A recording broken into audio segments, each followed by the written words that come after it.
shape. 2 corak.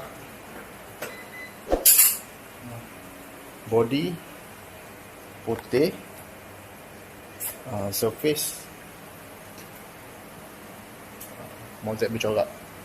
Okay, sekarang ni kita nak setting laser. Okay, setting. Kenapa tu?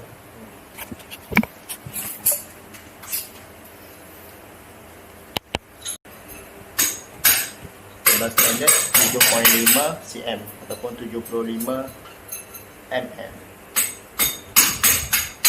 Okay, laser hitam. Okay, beres. Stop.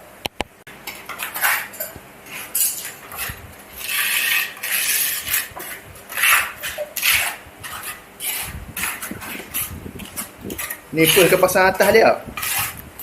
Balik. Ni first pasang atas kan?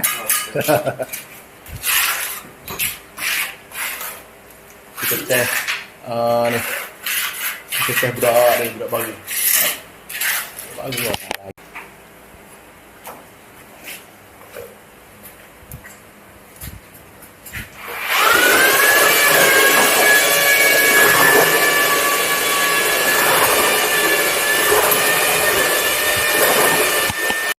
Ni kurang lagi sikit. Setompok. Okey.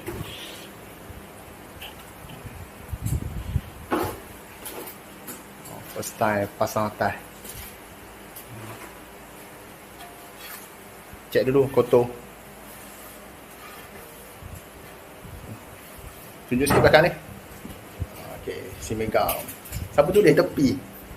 Okey, sang.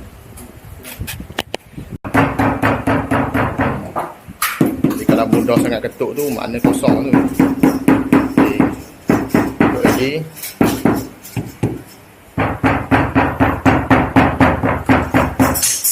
Sini sikit hujung lah.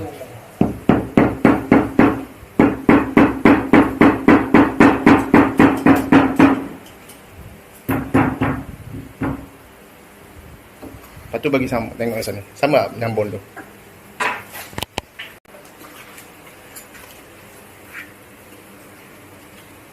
Dia kena bagi sama tu ni. Yang ni yang lebih lak sikit.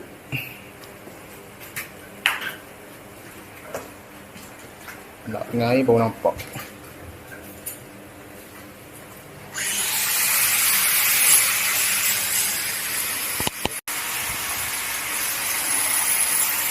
Baru kita check tengok dia nak dia sama ke tak. Okay. Okay. Laser sama. Alright. Okay, test yang kedua pula.